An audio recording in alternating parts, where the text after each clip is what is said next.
Di balik setiap keputusan yang kita ambil, setiap kebiasaan yang kita bentuk, dan setiap respon yang kita berikan terhadap hidup, ada satu bagian otak yang bekerja lebih keras daripada yang kita sadari. Bagian itu adalah prefrontal cortex, wilayah yang sering disebut sebagai pusat kendali diri manusia. Inilah bagian otak yang membuat kita mampu berpikir sebelum bertindak, menimbang risiko, dan merencanakan hidup dengan lebih matang. Tanpa bagian ini, hidup kita akan berjalan secara impulsif, seperti mesin yang hanya bereaksi pada rangsangan tanpa arah. Prefrontal cortex berada tepat di belakang dahi, namun fungsinya jauh lebih besar dari ukurannya. Bagian otak inilah yang bertanggung jawab pada proses berpikir tingkat tinggi, seperti logika, analisis, kreativitas, pengambilan keputusan, hingga kemampuan memahami konsekuensi jangka panjang. Para ilmuwan sering menyebut PFC sebagai CEO-nya otak, karena ia memegang kendali atas banyak sistem pemikiran yang menentukan kualitas hidup seseorang. Ketika bagian ini bekerja optimal, seseorang dapat membuat pilihan yang lebih bijak dan melihat dunia dengan cara yang lebih jernih. Mengapa prefrontal cortex menjadi sangat penting dalam menentukan hasil hidup seseorang, termasuk kesuksesan dan kegagalan? Karena bagian otak ini adalah pusat dari kemampuan regulasi diri. Ia membantu kita menunda kesenangan sesaat demi tujuan jangka panjang, mengontrol dorongan emosional, dan tetap fokus pada hal yang benar. Tanpa kemampuan ini, seseorang akan mudah terjebak dalam keputusan yang salah, kebiasaan buruk, dan gaya hidup yang tidak menghasilkan perkembangan. Semakin kuat PFC seseorang, semakin tinggi peluangnya membangun masa depan yang lebih baik. Ketika PFC aktif dan sehat, seseorang cenderung memiliki arah yang jelas dalam hidup, bisa berpikir jangka panjang, dan mampu merespon tekanan dengan cara yang lebih dewasa. Sebaliknya, ketika PFC lemah atau tidak terlatih, keputusan jadi lebih impulsif, pikiran lebih kacau, dan seseorang mudah terjebak dalam pola hidup yang stagnan. Inilah mengapa dua orang dengan peluang yang sama bisa memiliki hasil hidup sangat berbeda. Bukan hanya soal bakat atau keberuntungan, tetapi bagaimana bagian otak ini bekerja dalam kesehariannya. Untuk memahami lebih dalam bagaimana prefrontal cortex menjadi pembeda besar antara orang yang sukses dan orang yang gagal, kita perlu melihat bagaimana bagian otak ini mempengaruhi keputusan, fokus, disiplin, dan strategi hidup seseorang. Semua kemampuan itu bukan sekadar sifat bawaan, tetapi hasil dari mekanisme otak yang dapat dilatih dan diperkuat. Dan perjalanan memahami itu semua dimulai dari PFC, pusat kendali diri yang menentukan kualitas masa depan kita. Kemampuan manusia mengambil keputusan tidak terjadi begitu saja. Semuanya dikendalikan oleh kerja prefrontal cortex yang menjadi pusat pertimbangan logis. Setiap kali kita memilih antara bekerja atau menunda, belajar atau bermain, makan sehat atau makan impulsif, PFC lah yang memproses informasi tersebut. Ia menyaring berbagai pilihan, menimbang keuntungan dan kerugian, lalu menentukan mana yang paling sesuai dengan tujuan jangka panjang. Tanpa proses ini, hidup kita hanya diisi oleh reaksi spontan yang tidak selalu mengarah pada perkembangan. Di sisi lain, ada bagian otak yang sering berbenturan dengan PFC, yaitu amigdala. Amigdala bertanggung jawab atas respon cepat dan emosional, khususnya ketika kita merasa terancam atau tergoda oleh kesenangan sesaat. Ketika amigdala lebih dominan, keputusan menjadi impulsif dan tidak terencana. Namun ketika PFC mengambil alih, keputusan menjadi lebih matang dan terarah. Inilah sebabnya seseorang yang memiliki kontrol PFC yang baik cenderung mampu menahan diri, tidak mudah tergoyah, dan lebih rasional dalam merespon situasi. Prefrontal cortex berfungsi seperti kompas yang membantu kita menentukan prioritas. Ketika berhadapan dengan banyak pilihan, PFC bekerja untuk memilah mana yang penting, mendesak, dan sesuai tujuan hidup. Kemampuan ini membuat seseorang lebih mudah fokus pada hal yang benar, bukan sekadar hal yang terlihat menyenangkan. Dengan PFC yang kuat, seseorang lebih mudah berkata tidak pada hal yang merusak dan berkata ya pada hal yang membawa perkembangan. Fungsi penyortiran ini sangat menentukan kualitas keputusan sehari-hari. Ketika PFC melemah akibat stres, kurang tidur, atau kebiasaan buruk, kualitas keputusan ikut menurun.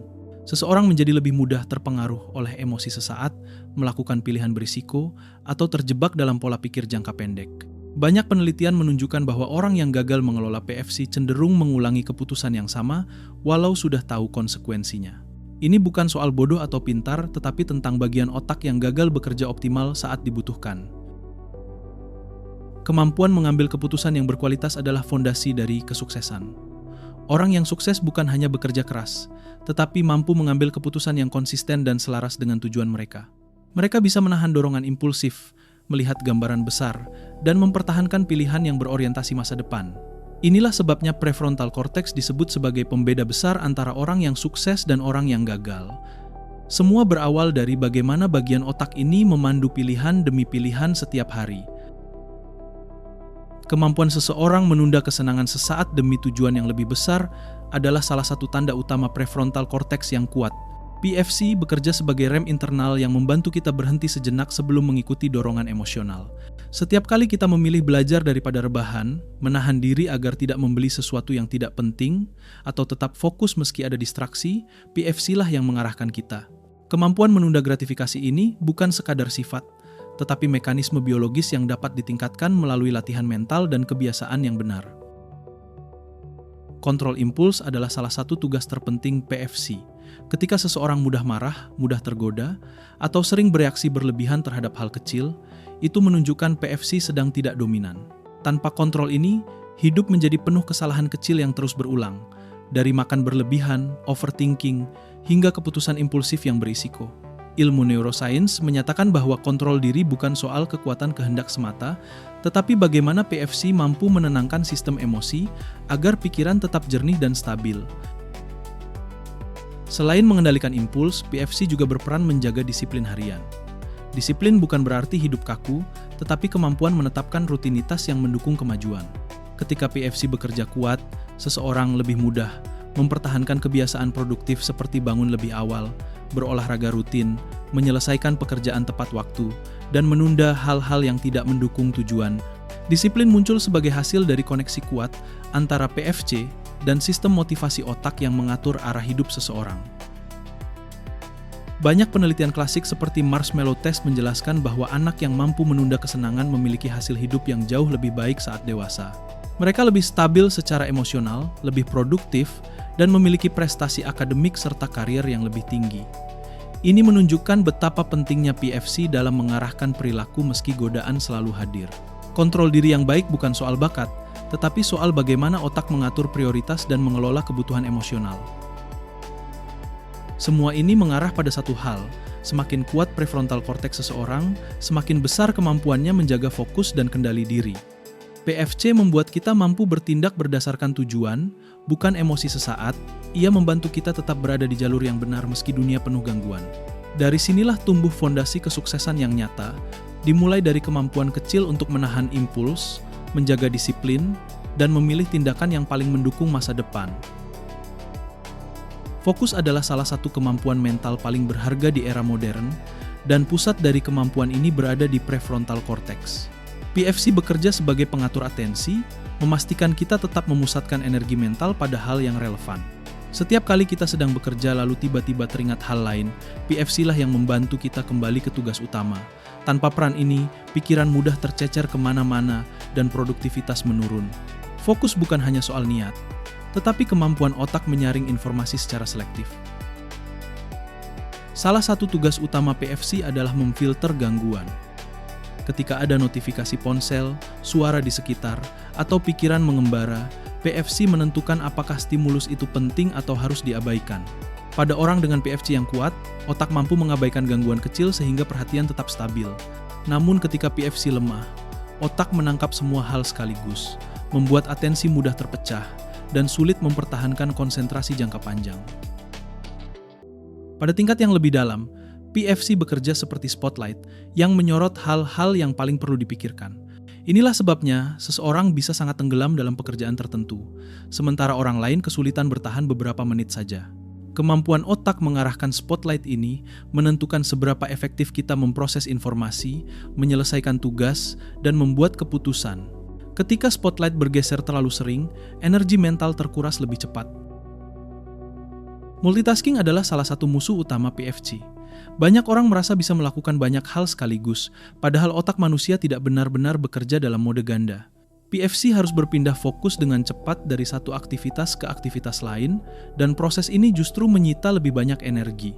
Penelitian menunjukkan bahwa multitasking menurunkan akurasi, meningkatkan stres, dan memperlambat kinerja. Semakin sering seseorang multitasking, semakin cepat kapasitas fokusnya menurun. Di tengah era digital yang penuh overstimulasi, PFC bekerja lebih keras dari sebelumnya. Notifikasi yang terus berdatangan, informasi yang tidak berhenti mengalir, dan distraksi visual membuat kapasitas fokus semakin tergerus. Jika tidak dilatih, PFC bisa menjadi jenuh dan kesulitan mempertahankan atensi dalam waktu panjang. Namun berita baiknya, fokus adalah keterampilan yang bisa diperkuat. Dengan melatih perhatian secara konsisten, PFC dapat kembali tajam dan bekerja lebih efisien, membantu kita menjadi lebih produktif dan stabil dalam berpikir. Prefrontal cortex adalah bagian otak yang membuat manusia mampu melihat jauh ke depan. Ketika seseorang memiliki tujuan jangka panjang, merencanakan langkah-langkah, dan memikirkan konsekuensi dari tindakan hari ini, semua itu adalah hasil kerja PFC. Bagian otak ini berperan sebagai arsitek mental yang menyusun strategi hidup. Ia membantu kita memahami bahwa setiap tindakan kecil memiliki pengaruh pada masa depan. Tanpa kemampuan ini, hidup menjadi penuh pilihan jangka pendek yang tidak membawa kemajuan berarti. PFC memungkinkan kita membuat strategi, bukan hanya sekadar bereaksi pada keadaan. Ia menilai berbagai kemungkinan, memetakan risiko, dan memilih jalur yang paling efektif untuk mencapai tujuan. Orang yang memiliki PFC kuat biasanya tidak mudah bingung ketika menghadapi perubahan, karena otaknya mampu menyesuaikan rencana dengan cepat. Kemampuan strategis ini yang membuat seseorang tampak lebih bijak dalam mengambil langkah, lebih terarah, dan lebih siap menghadapi tantangan. Salah satu ciri orang dengan prefrontal cortex yang matang adalah mereka memiliki arah hidup yang jelas. Mereka tahu apa yang sedang dikerjakan, mengapa mereka melakukannya, dan bagaimana itu berhubungan dengan masa depan. Ketika tujuan jelas, pikiran menjadi lebih terorganisir dan tindakan lebih selaras. Perencanaan jangka panjang yang berasal dari kerja PFC membuat seseorang lebih tahan terhadap gangguan, lebih sabar dalam proses, dan lebih konsisten dalam upaya mencapai hasil. Dalam kehidupan sehari-hari, kemampuan merencanakan terlihat pada keputusan sederhana seperti mengatur jadwal, mengelola waktu, hingga memilih prioritas. Semua tindakan kecil ini membutuhkan PFC untuk bekerja. Ketika kemampuan perencanaan kuat, seseorang dapat memanfaatkan hari-harinya dengan lebih efektif.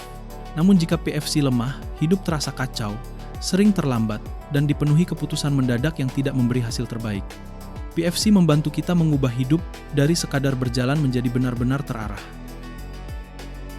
Di sisi lain, strategi hidup bukan hanya tentang rencana besar, tetapi tentang kebiasaan kecil yang dilakukan terus-menerus. PFC memandu kita membangun kebiasaan yang selaras dengan tujuan, seperti membaca setiap hari, mengurangi distraksi, atau menyelesaikan tugas tepat waktu. Kebiasaan kecil ini, ketika dikumpulkan, menciptakan arah hidup yang stabil. Inilah sebabnya PFC dianggap sebagai pusat strategi. Karena dari sanalah keputusan kecil dan besar terbentuk dan diarahkan menuju masa depan yang kita inginkan. Stres adalah salah satu faktor terbesar yang melemahkan kemampuan prefrontal cortex. Ketika tubuh menghadapi tekanan berat, sistem saraf otomatis mengalihkan energi ke bagian otak yang menangani respons cepat. Pada saat itu, PFC yang seharusnya membantu kita berpikir jernih menjadi kurang aktif. Itulah mengapa saat stres, seseorang lebih mudah panik, bingung, atau mengambil keputusan buruk. PFC membutuhkan kondisi tenang untuk bekerja optimal, sedangkan stres menciptakan lingkungan internal yang penuh ketegangan. Hormon utama yang muncul saat stres adalah kortisol. Ketika kadarnya meningkat, kemampuan PFC menurun secara signifikan. Kortisol membuat koneksi antar sel otak menjadi kurang stabil, sehingga proses berpikir menjadi lebih kacau. Ini menjelaskan mengapa orang yang sedang tertekan sering lupa hal sederhana, sulit fokus, atau membuat keputusan yang menyesal kemudian. Jika stres berlangsung lama, kortisol yang berlebihan dapat melemahkan fungsi PFC secara berkepanjangan. Ketika PFC tidak bekerja dengan baik, seseorang lebih mungkin bertindak impulsif dan emosional. Dalam kondisi stres tinggi, otak cenderung memberi prioritas pada respons cepat daripada pemikiran mendalam. Pada momen seperti ini, seseorang bisa melakukan tindakan yang tidak sejalan dengan nilai atau tujuannya, seperti melampiaskan emosi, membuat keputusan terburu-buru, atau mengabaikan konsekuensi. Perubahan perilaku ini bukan karena seseorang berubah menjadi pribadi buruk, tetapi karena PFC sementara tidak dapat berfungsi sebagaimana mestinya. Hubungan antara PFC dan amigdala menjadi sangat jelas saat stres muncul. Amigdala adalah pusat emosi dan alarm bahaya. Ketika tubuh merasa terancam, amigdala mengambil alih kendali dan PFC tersisih. Kondisi ini membuat seseorang lebih sensitif, mudah tersinggung, dan sulit berpikir rasional. Dalam jangka panjang, ketidakseimbangan antara amigdala yang terlalu aktif dan PFC yang melemah dapat menciptakan pola hidup penuh kecemasan dan reaksi berlebihan. Karena itu, mengelola stres bukan hanya soal menjaga kesehatan emosional, tetapi juga soal menjaga kemampuan otak bekerja optimal. Ketika PFC kembali stabil, seseorang dapat mengambil keputusan yang lebih baik, lebih fokus, dan lebih selaras dengan tujuan hidupnya. Pengelolaan stres yang tepat membantu PFC tetap aktif dan kuat, sehingga kita tidak hanya mampu bertahan, tetapi juga dapat berkembang. Prefrontal cortex adalah bagian otak yang dapat diperkuat melalui latihan, layaknya otot mental yang terus berkembang jika digunakan dengan benar. Prinsip neuroplasticity menyatakan bahwa otak mampu membentuk koneksi baru setiap kali kita belajar, fokus, atau mengambil keputusan yang tepat. Semakin sering PFC digunakan dalam aktivitas yang membutuhkan kendali diri dan pemikiran mendalam, semakin kuat fungsi dan ketahanannya. Inilah alasan mengapa kebiasaan kecil mampu menciptakan perubahan besar dalam kualitas hidup seseorang. Salah satu cara paling efektif untuk mengoptimalkan PFC adalah membangun kebiasaan yang menuntut fokus jangka panjang. Aktivitas seperti membaca secara rutin, mengerjakan tugas tanpa distraksi, atau melatih atensi melalui meditasi membantu memperkuat jaringan saraf PFC. Ketika kita terbiasa melakukan tindakan yang memerlukan konsentrasi, PFC menjadi lebih terlatih dalam memfilter gangguan dan mempertahankan arah pikiran. Latihan sederhana ini memberi dampak yang sangat besar jika dilakukan konsisten. Selain itu, kebiasaan mengelola emosi juga menjadi latihan penting bagi PFC. Setiap kali kita memilih untuk merespon dengan tenang daripada bereaksi secara emosional, PFC mengambil alih kendali dari amigdala. Proses ini memperkuat kemampuan otak untuk tetap stabil dalam situasi sulit. Dengan melatih diri menghadapi tekanan secara lebih dewasa, PFC semakin mampu mengatur respons emosional sehingga kita tidak mudah terseret oleh impuls sesaat. Rutinitas mental seperti menetapkan tujuan, menulis rencana, atau membuat daftar prioritas juga membantu PFC bekerja lebih optimal. Aktivitas ini memanggil fungsi perencanaan, penyusunan strategi, dan evaluasi logis yang menjadi tugas utama PFC. Ketika pikiran memiliki arah yang jelas, PFC bekerja lebih efisien karena ia tahu kemana energi mental harus diarahkan. Dengan kata lain, menata hidup di luar membantu menata koneksi saraf di dalam otak. Pada akhirnya, penguatan PFC adalah kunci untuk membangun masa depan yang lebih sukses. Bagian otak ini membuat kita mampu berpikir lebih jernih, mengontrol diri, dan tetap setia pada tujuan jangka panjang. Dengan merawat PFC melalui kebiasaan positif, manajemen emosi, dan latihan fokus, kita memberi diri sendiri peluang yang jauh lebih besar untuk berkembang. Hidup menjadi lebih tenang, lebih terarah, dan lebih selaras dengan tujuan yang ingin dicapai. Pada akhirnya, hidup yang kita jalani sangat dipengaruhi oleh bagaimana prefrontal cortex bekerja mengarahkan setiap keputusan dan kebiasaan kita. Ketika bagian otak ini kuat, jernih, dan stabil, kita mampu melihat kehidupan dari sudut pandang yang lebih dewasa. Kita tidak lagi dikuasai impuls sesaat, tetapi dipandu oleh tujuan jangka panjang yang memberi arah. PFC adalah fondasi dari banyak hal baik yang ingin kita bangun dalam hidup ini. Kita mungkin tidak bisa mengendalikan semua tantangan yang datang, tetapi kita bisa mengendalikan cara otak kita meresponnya. Dengan melatih fokus, menjaga emosi tetap tenang, dan membangun kebiasaan positif, kita memberi kesempatan bagi PFC untuk tumbuh lebih kuat. Setiap tindakan kecil hari ini akan menjadi arsitektur mental yang menentukan kualitas masa depan kita. Inilah kekuatan perubahan dari dalam diri. Perjalanan memperkuat PFC bukanlah proses yang instan. Ia membutuhkan kesabaran, konsistensi, dan kemauan untuk terus belajar. Namun setiap langkah yang kita ambil, sekecil apapun, membawa kita lebih dekat pada hidup yang lebih terarah. Hidup yang tidak hanya dikendalikan oleh emosi, tetapi oleh kesadaran yang matang. Disinilah letak perbedaan antara hidup yang berjalan tanpa arah dan hidup yang kita kendalikan dengan penuh kesadaran. Jika kamu merasakan manfaat dari penjelasan ini, bayangkan apa yang bisa terjadi jika kamu mulai menerapkan ilmu ini dalam kehidupan sehari-hari. Dengan memperkuat PFC, kamu sedang membangun fondasi yang lebih kokoh bagi masa depanmu. Pilihan-pilihan kecil hari ini akan menjadi jalan menuju versi terbaik dari dirimu di esok hari. Terima kasih telah menemani perjalanan ini. Jika kamu ingin memahami lebih banyak tentang otak, pikiran, dan perubahan hidup melalui neuroscience, dukung channel ini dengan cara subscribe, aktifkan lonceng notifikasi, dan bagikan video ini agar semakin banyak orang merasakan manfaatnya. Mari kita terus belajar, tumbuh, dan menguatkan diri melalui gelombang-gelombang pengetahuan yang luar biasa. Sampai bertemu di video selanjutnya.